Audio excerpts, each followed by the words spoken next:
7 लोग जिन्होंने ईश्वर का मजाक उड़ाए और फिर मर गए। नंबर 1, टाइटैनिक के मुख्य डिजाइनर थॉमस एंड्रयूज ने अहंकार से कहा था कि ईश्वर भी इस जहाज को नहीं डुबा सकता।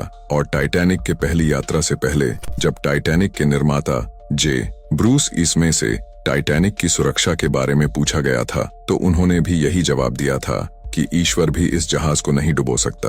आपको पता ही होगा कि टाइटैनिक के साथ क्या हुआ। नंबर 2, मर्लिन मुनरो एक बार पादरी बिली ग्राहम से मिली और उन्होंने उनसे कहा कि उन्हें अपने जीवन में शांति के लिए यीशु की तलाश करनी चाहिए। तो उनके जवाब में मर्लिन कही कि मुझे आपके यीशु की जरूरत नहीं है। ऐसा कहने के 1 हफ्ते बाद वह अपने अपार्टमेंट में मृत पाई गयी। नंबर 3, जॉन लेनन जब बीटल्स रॉक बैंड बहुत सफल होने लगा था तो उन्होंने एक इंटरव्यू के दौरान कुछ ऐसा कहा जो उन्हें कभी नहीं कहना चाहिए था। उन्होंने कहा कि ईसाई धर्म खत्म हो जाएगा, गायब हो जाएगा और सिकुड़ जाएगा। हम अब यीशु मसीह से ज्यादा मशहूर हैं। उस इंटरव्यू के कुछ समय बाद बैंड के एक फैन ने उनकी हत्या कर दी।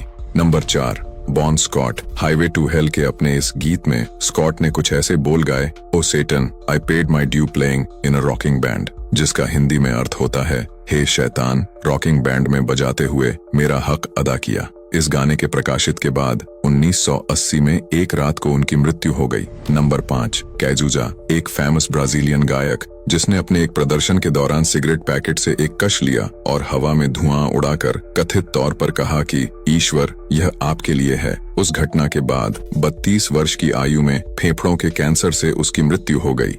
नंबर 6, स्टीफन हॉकिंग उन्होंने अपने एक किताब द ग्रैंड डिजाइन में लिखा है कि भौतिकी नियम में विशेष रूप से गुरुत्वाकर्षण किसी ईश्वर के आवश्यकता के बिना ब्रह्मांड शून्य से खुद को बना सकता है। और अपने जीवन काल में हॉकिंग ने ईश्वर को सिर्फ एक काल्पनिक चरित्र कहा। हम सभी जानते हैं कि उन्होंने कैसे मृत्यु देखी। नंबर 7, टैंक्रेडो नेवेस ब्राजील के एक राजनीतिक नेता। उन्होंने अपने राष्ट्रपति अभियान के दौरान कथित तौर पर कहा कि अगर उन्हें अपनी पार्टी से 5 लाख वोट मिले तो ईश्वर भी उन्हें सत्ता से नहीं हटा सकते।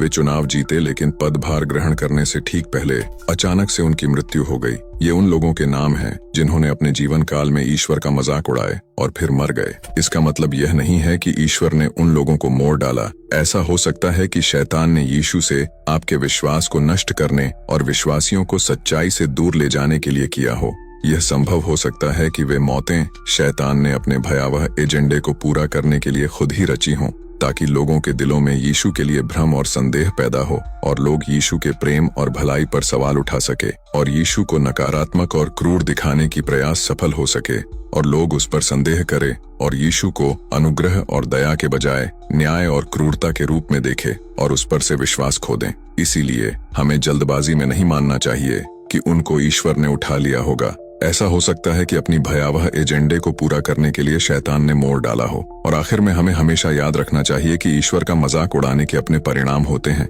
इस बात का जरूर से ध्यान रखें।